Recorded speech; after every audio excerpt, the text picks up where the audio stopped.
So if it's hitting the moon, it's the affirmation of your confidence, to your feelings, to your home, to your memory, to reflections, and some important memories, some important feelings are going to surface. Something's going to build it up, or there'll be struggle around how important your feelings are. Or someone else may clash with you around your, I don't like to give it so much that other people may not be acknowledging you as much as you should, or maybe reacting to you in a different way. So but if it's your moon, it's based on your habits and your daily life and how you're eating or how you're living, what you're remembering. And that's being lit up. If it's your Mercury and it's your mind, the way you think, it's getting a confidence. It's getting some pride, it's getting some arrogance, it's getting some confidence, and some sense of importance is being added to your Mercury. Sometimes that importance is diluted. Sometimes it enhances the clarity of what you have to say or how you're thinking, and actions will follow thoughts. But so the sun adds this arrogance or importance to the Mercury for however it's working for you in your natal chart and what's happening in the world around you, how you're thinking about it. So if it comes to, it empowers those thoughts or those strategies. If it's the Venus, your desires and what you want or what you don't want, your loves, your hates, your attractions, repulsions, get empowered. It should be ennobled by the sun. The radiance of the sun should ennoble it. But if you're not choosing well, if you're in bad relationships and you're envious of someone or something, it's going to empower that envy. It's going to try and ennoble that envy, but really you're going to think, I deserve this, I should get that, and you're going to feel stronger in your own arrogance that I should get what I want. And if what you want is on a gross level, you'll probably get it or not get it, but it's going to create gross reactions. It's going to magnify those things.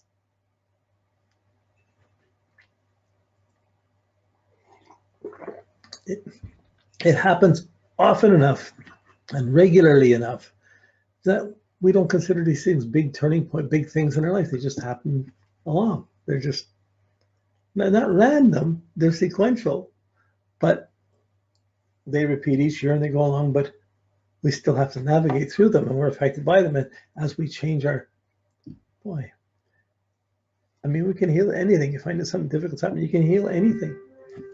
I'm sorry, that's my stupid cell. I didn't turn it off.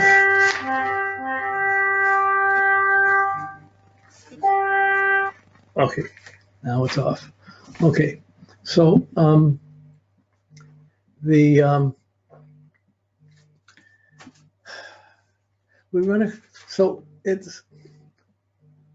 it's a recharge. This vitality is coming to you, is touching each planet, but that vitality, if our sun is arrogant, we'll interpret arrogant and our arrogance will be enhanced. If our sun is noble or kind or radiating or being warm or shining or creative, it's going to reinforce that creative energy.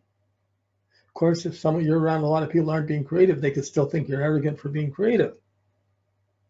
So, but you can see a texture of how this works and the puzzles in it. It's a mystical puzzle, but if you're meditating regularly, you're doing certain good things each day, wow, you're really enhancing your sun and your radiance and the texture of how it grows.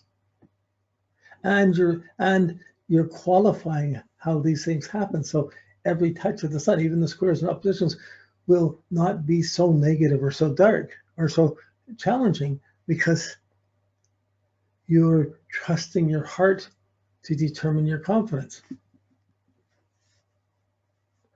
Okay, so in Mars, you're putting energy out. That energy you're putting out, that anger, that force, that passion, that desire for you, it's going to be empowered by the sun. So you think if people with the sun conjunct Mars, they're born with it. They're naturally aggressive about their confidence and what they're going to do. They're vital, they're powerful, and they have a confidence to use that energy. Well, usually. So the sun's going to come, touch that, it's going to hit that energy and go. So it's almost the same as you're interpreting the aspects as you would in the natal chart. But you're seeing the sun's touching each planet, but it's only happening for a few days. It's highlighting it for a few days. That few days is for you to be conscious or aware of that. So this is the usefulness of trying to watch the sun going on. When you're looking at it around the angles, around the houses, okay, so Jupiter, it's your understanding and misunderstanding. You're enhancing your perspective on life, your guides. You know, like if you have a stoned out, spaced out guide, you say, oh, wow, man, this is it. You could have that understanding being enhanced. You know, like this year on my birthday in Canada, marijuana was made legal. And I could have said, oh, wow, man, I can go get anything. I can smoke up. It's no problem anymore. Well, I could have done that before anyways, but it wouldn't have been legal. But I didn't take that understanding of it by the time it happens now in my 70s. But of course, if it was happening in my 20s, I probably wouldn't have wanted to try things so much. But the sun will affect your understanding and your guiding light. That's a positive thing to have your understanding affirmed to guide your actions and to guide what you're doing, as long as it's positive and doing good things. If you have a wrong understanding and it's getting enhanced, it's going to magnify, it's going to make you make problems that are going to cause more difficulties in your life. What you put out comes back, basic laws of karma. The same with the sun to Saturn. Sun to Saturn is basically inhibited reserves, but you're still going to have confidence in that self-discipline or that restraint. And you can tend to have confidence in the work and the effort you're making.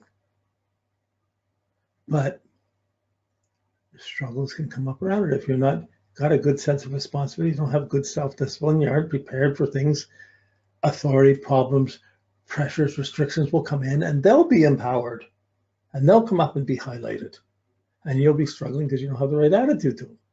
But the sun is giving this attitude to be confident or to work with this, to go with it. So when we get to, okay, so, and then the outer planets, it brings its own excitement, its romance and adventure.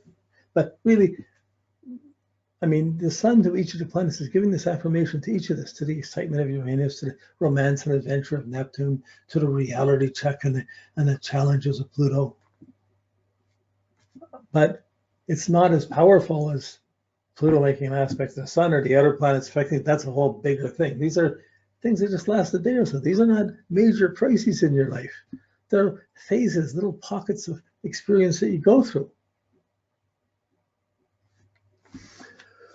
On top of this, so we're seeing this conjunct the sun and oppose the sun of the inner affirmation and the having to acknowledge the outer light, which is seeing it differently on the other side around the cycle of the sun to itself. When you're seeing it to the angles, well, half of the year, the sun is going to be above your horizon. Half of the year, the sun's going to be below the horizon. So what does that mean? Half of the year, the sun is going to, when it's above the horizon, it's empowering your functional capacity. It's empowering and enlightening and ennobling your functional capacity with other people and in the world. It's the time where you can feel clear and more creative about being important and doing things in the world. Being busy, work, relationships, making things happen, it's pulling you out with confidence. When it goes below the horizon, it's not like you don't have your outer confidence, but when it's going below the horizon, you're going to start feeling the importance of having time for yourself, feeling it's empowering and enlightening and ennobling your subjective being, your own personal thoughts, your own personal ideas, your own personal feelings, your own personal motivation, your own subjective world. So it's really reinforcing exactly what we see in our chart.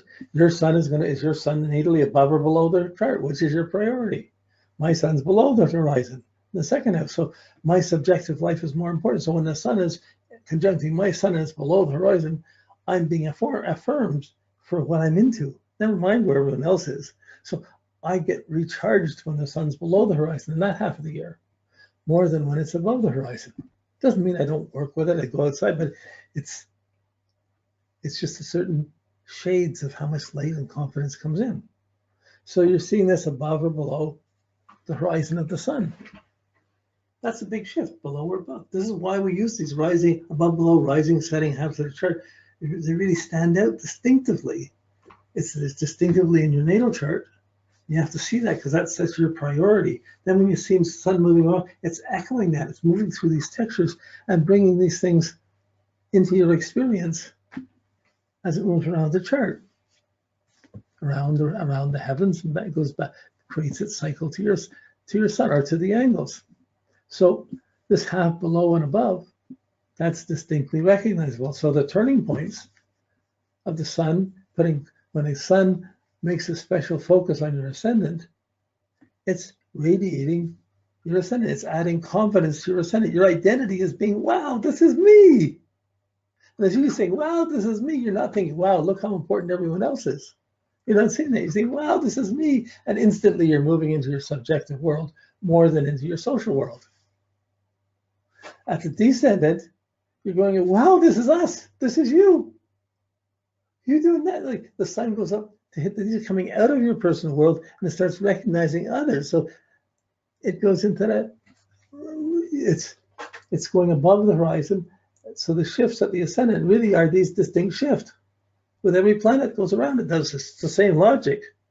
It's just with the sun, it's the confidence coming in from yourself, confidence in what others. Someone else may come in this creative and you're recognizing the creativity in others, or the light in others at the descendant.